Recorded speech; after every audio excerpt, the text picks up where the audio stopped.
You're saving too much for retirement. It's not me, your old buddy Josh saying it.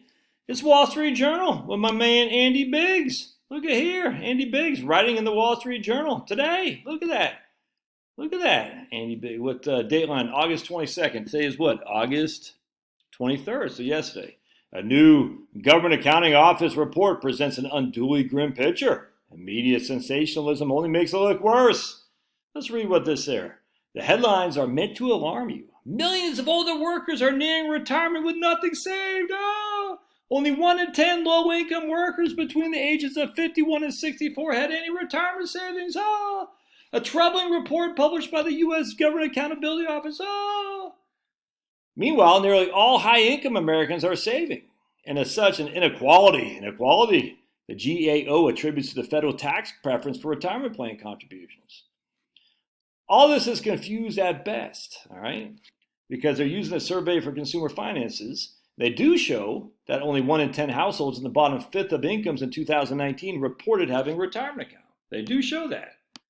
They do show that only 1 in 10 households in the bottom fifth of income had a retirement account. All right, so put that away for just a second. All right, and here we got Sheldon Whitehouse and Bernie Sanders, all these rich guys. They're lamenting the huge portion of Americans who lack any retirement savings at all. So freaking dumb. But the GAO misinterprets the data in 3 important ways. First, most of those reports. Most of the report calls low-income older workers aren't actually working. 87% of middle and 92% of high-income households were working. Only 33% of those low-income households had a single person earning a single dollar of wage. So they're calling them low-income workers. But Andy says only a third of them are actually working. So what are they working on? Their tans out by the pool in their freaking retirement community? This is because retirement savings replaces wages after retirement or during retirement. Non-wages sources of income, including welfare payments and investment incomes, don't cease in retirement. Other government agencies, the Social Security Administration and the CBO, avoid this problem by analyzing Americans by earnings instead of income, but the GAO says they have earnings. These earnings are retirement savings and investment income and welfare benefits, but they're calling those earnings, like labor. It's freaking crazy. So again, only 1 in 10 low-income workers between the age of 51 and 64 had any retirement savings at all. But yet, these people aren't working. Only 33% are. Because again, if we look at SSA, Social Security Administration, the Congressional Budget Office, they're like, no, if you're not working, we're going to call you having earnings as not income. We're going to say your earnings, how much you're actually earning from labor. Second, even low-income households with working members shouldn't necessarily be saving apart from Social Security. Of low-income households in this range, 92% had total earnings below $20,000. And the vast majority of that would be replaced by Social Security. They're going to get a pay increase when they retire. Why? Because they don't have to pay 7.65 on their Social Security. And Social Security, the first bend point is 90%. Not quite a pay increase, but pretty doggone close. Of low-income households, 92% had Social Security earnings below 20%, $20,000. The vast majority of which would be replaced by Social Security's progressive benefits. If these households did save, many would lose mean-tested benefits such as Medicaid or food stamps because it relies on assets as opposed to income. Most of non-saving households are acting rationally given the incentives they face to not save.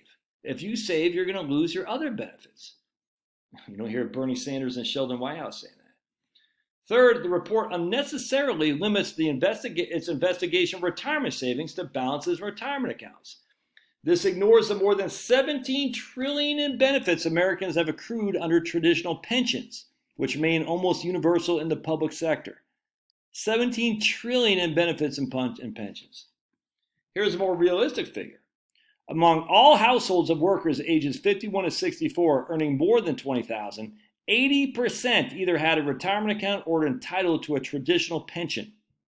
So if you're working between 51 and 64 and you made more than $20,000 in 2019, 4 out of 5 of you has had a retirement account or a traditional pension. Even among households with total earnings between 20 and 40,000, 49% have a formal retirement plan. They have literally a retirement account.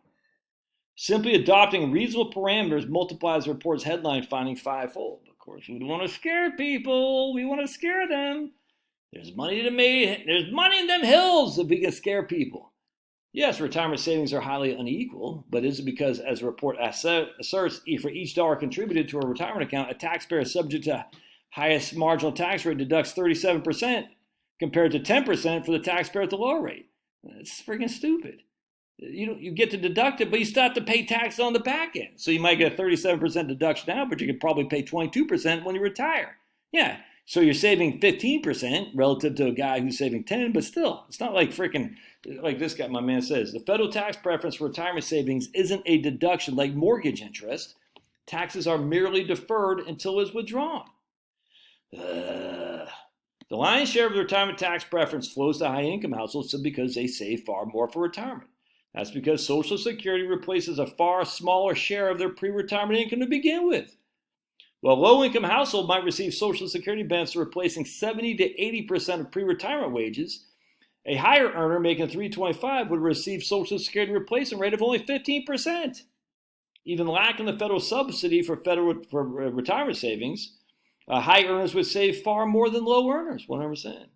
It's easy to make the data dance to a particular tune if that's the analyst's desire. A more nuanced picture of the U.S. retirement system shows that while it isn't perfect, most Americans who need to be saving for retirement are doing so, and I'd even say are probably saving too much. I bet you probably are. And look at my comment here. I said, once again, Andy Biggs is Tyson. The retirement fearmongers are Spinks. Undefeated. I hope you remember Tyson versus Spinks. You remember Tyson versus Spinks? Let's take a look. Tyson versus Spinks. Right here. Watch this. Watch this. Right here. 1988. June 27, 1988. I remember I just graduated high school. I was in Portland, Maine. I was walking. They had it on closed caption TV where the Portland Sea Dogs play right now. The Portland convention, it's not a convention center. I remember I was walking by that. I said, man, they had a sign out there to go closed caption, go buy it, not closed caption, whatever it is. You pay for pay-per-view. That's what it's called, pay-per-view. I said, man, I should go watch that. And I said, and then literally, want to see what happens though? Hold on a sec. It was over after 91 seconds. Presently the sixth shortest heavyweight title fight in history.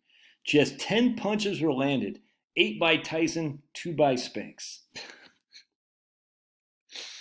Oh my goodness. Afterwards, Spinks said, I came to fight like I said I would. I just tried to do what I knew I had to do, and that was the fight. Not that I stood toe-to-toe with him, but I tried to make the shot. Tried to take the shot, and I came up short. I guess somebody said Spinks was undone because he abandoned his game plan of boxing and moving early on, instead trying to win Tyson's respect. Spinks later conceded that the fear was knocking at my door big time. Tyson said the first punch I threw, he wobbled a bit. I knew right there I had him. Adding, my trainer told me before the fight that he bet both our purses I would knock him out in the first round. So I went out and knocked him out in the first round, and later I found he was fooling. Oh my goodness. That was such a... That's 91 seconds.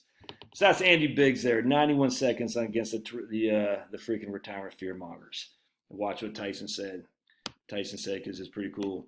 Tyson attacked Spinks from the opening bell. He said, Tyson had been angered by a delay previous to the fight when some guy on Spinks' corner noticed a bump in Tyson's glove. He said, you got to retape him. And when the delay was fixed, Tyson prepared to leave his dressing room. He told his trainer, Kevin Rooney, I'm going to hurt this guy. You got to love Mike Tyson, dude. Just, character for the years. Anyway, that's Andy Biggs, the Mike Tyson of retirement planning. We'll see you.